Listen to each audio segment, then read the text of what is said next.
A recession might be closer than we think. Are you ready for it? In this video, we're going to talk about some ways that you can prepare for a recession and hopefully minimize that impact to your career. But first, let's go ahead and cue that intro. If this is the first time that we're meeting, welcome to my channel. My name is John Good, and here we get to spread my passion for cybersecurity training, tips and tricks, and career advice to help you go further. Remember to smash the thumbs up to like this video, hit the subscribe button and the notification bell icon so that you don't miss future content, and leave a comment for the YouTube algorithm. For those who want to become a Patreon, visit the link in the description. Remember, you can donate as little as $1 to help support the channel. You can also join me on the Discord server. The link is in the description. All right, let's get into the video. I'm not sure if you've been following the stock market lately, but there's a lot of things that are going on right now in the world that are leading people to believe we might be headed for a recession for the world. Now, market recessions are one of those things that you just cannot stop no matter what you do. They're going to happen on average about every 10 years or so. So they're just a part of life. And a benefit with cybersecurity and working in cybersecurity is that obviously the demand is increasing every year and will continue for many years to come. So you're working in a field where they need a lot of people to do a whole bunch of different things. But with that being said, there are certain tips and certain things that you really want to focus on that can help you minimize the impact when a recession actually does hit. Now, these things are some things that you should start doing right away. You shouldn't wait for a recession for you to start doing these, because really what happens is the longer that you do these things, it will actually improve your chances and your odds of minimizing those impacts. So let's go ahead and get into the tips right now. So the first tip is around training. Now, with training, you want to make sure that you get the best bang for your buck, right? You don't want to go to some expensive training and basically not get any value out of it or not get anything that you can use out of it. So you really want to make sure that you get good training that you can use. And ideally, you want your employer to pay for as much training as possible, even though having some training that you pay for out of pocket isn't necessarily bad. But you really want to have an employer that's going to invest in you and in your training. Now, if you're going to pay for it, ideally, you want to take advantage of free or low cost training, because then it's not going to, it's not going to impact you that much. For example, if you're paying for it, something like Cyberary IT is a really good example of free training. Now, this is Cyberary IT. And basically with this, there's a whole bunch of different courses that you can come in here and you can take for free. Now they have some other like labs and things like that you can do as well. But there's a whole bunch of good training courses that are on here. And I actually used Cyberary when I was studying for my CISSP. And just like any training, you obviously want to look at the course and see what the material is that they're going to cover. But again, this is free, so it's definitely a useful resource that you can learn some things from. Now, the next training is formerly called Safari Books, but they've actually rebranded to O'Reilly. And I don't have an account, so I can't log in to show you. But basically what this is a huge library, basically. So there's a whole bunch of online books that you can actually read, the full book on the online version. And if your company has this, that's awesome, because it's a really valuable resource. You can also do an individual account as well. But this is definitely a good resource that you can use as well. Now, the second tip is about certifications. You want to look at job postings that are out there and see which certifications are in demand. Now, you want to use job sites. For instance, if you're in the United States, things like Indeed or Monster. If you're in another country, I'm sure there are similar type of sites, but basically, a job board type site. And look at the job postings that are listed. See what those jobs are actually listing. Now, this website is Indeed, and this is really good for jobs in the United States. And I'm actually going to search for cybersecurity and just across the country.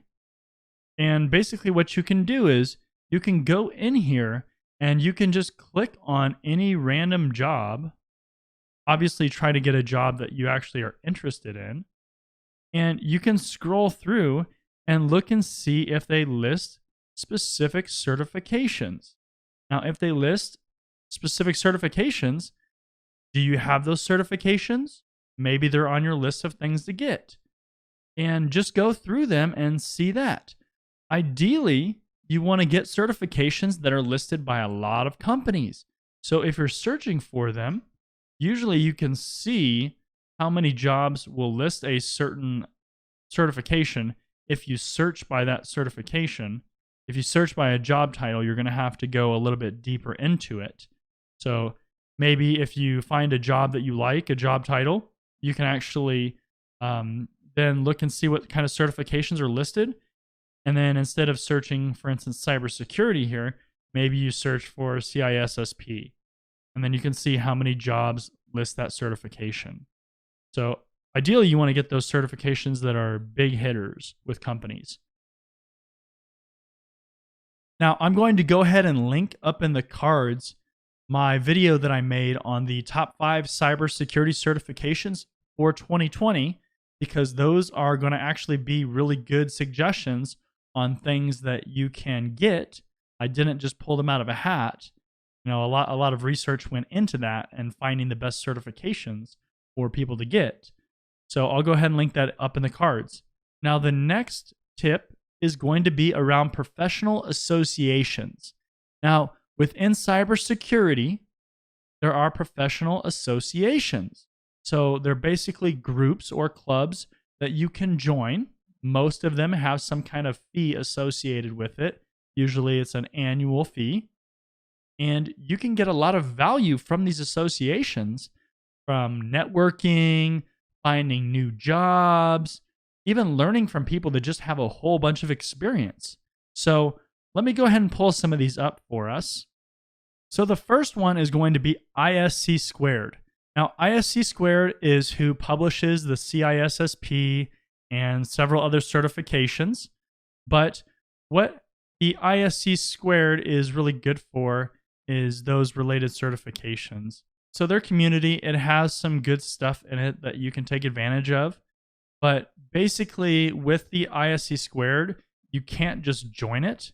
You basically have to have a certification in order to be considered part of the association. So get your CISSP, or they have a bunch of other ones, the SSCP, CCSP, the CAP, and so on. So you need to get one of those certifications in order to join. Now, the next one is ISSA. Now, this is another good one that I've known about for a while. And they actually have chapter meetings that you can go to. They don't offer any certifications, so it's literally a professional association that you can join and do some networking through and meet people at different events and things like that. But it's all about cybersecurity. Now, the third one is ISACA. Now, ISACA, you can actually join and not have a certification with them. ISACA is the body that has the CISA, the CISA for auditors. It has the CISM, CISM, and a couple other certifications as well. But you can join the association and not have one of those certifications. When we're talking about the certifications for ISACA, it does benefit you to be a member because it costs less for the exam and resources, because you get more resources and things like that when you're a member. But you could even have a certification and not be a member. But I would definitely consider being a member of ISACA. It's definitely a good one to be a member of. And these are just some of the different certifications that they have. Again, the CISA, the CRISC, the CISM, the CGIT, and the CSXP. So definitely check this one out. The next one is the OWASP.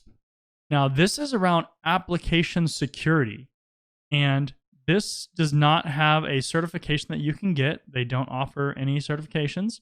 But again, it's another association that you can join, and they have meetups, but they're all focused on application security. So, especially with companies going to the web and a lot of things being in applications, this is a really good one to look into as well. Now, the last one is the IEEE. Now, this association is for a lot more people. It's not just specifically for security or cybersecurity. So, you're going to see a lot of different things. This one is going to be the most expensive of all the ones that I've shown you. And that's because it depends on what level of membership you have. Basically, you sign up for a membership, kind of your standard membership, and they have meetups and things like that. But then you can also get certain types of publications and articles and things like that. And that dramatically can increase the cost. It's a good one to look at in case you want to see a bunch of different articles and things like that, and see some things that are maybe not specific to cybersecurity, but it's definitely worth checking out as well. Now, if you're enjoying the video so far, I want you to go ahead and smash that thumbs up button to like this video, and I want you to go ahead and leave a comment in the comments section with the hashtag cyber to show me that you're enjoying the video. Now, the next tip is to build your resume. Whenever you're in your job and you're setting your goals, I'm not sure if you're aware of something called a SMART goal, but basically a SMART goal is something that is specific, it's measurable, it's achievable, it is relevant to your job, and it is time bound. So you're not saying indefinitely I'm going to do something. You're saying maybe in 6 months I'm going to do this, or in a year I will accomplish this. And basically it's a way of giving you trackable and tangible goals instead of just kind of saying, I'm going to do this very vague thing. Ultimately, what you're trying to do is you're trying to build up bullet points that are going to make you jump off the page. Nobody wants to review the same things, resume after resume. They want to see things that really make you jump off the page. Maybe you're a very junior level analyst, but you're doing some senior level type things. These kind of things are really good to make you jump off the page. So you really want to get those solid bullet points for your resume. That can help you stand out if you're looking for another job or just overall on your resume. The next tip is to be cautious if you're going to change jobs. Now, I want you to think about your current situation. Do you enjoy your job? Do you enjoy your company? One of the problems with changing jobs, especially if you're facing a possible recession, is if you change to a job or a company that doesn't actually work out. Maybe you change to a small company and then you end up getting laid off because that company goes out of business or that company just can't have the headcount anymore. You have to really think those things through and make sure that if you do make a switch, you're not switching to a worse situation or something that is going to end up being worse. It might be worth sticking around at your current job or your current company until the fog clears, and then you're safe to switch. Now, the last tip is more about financials.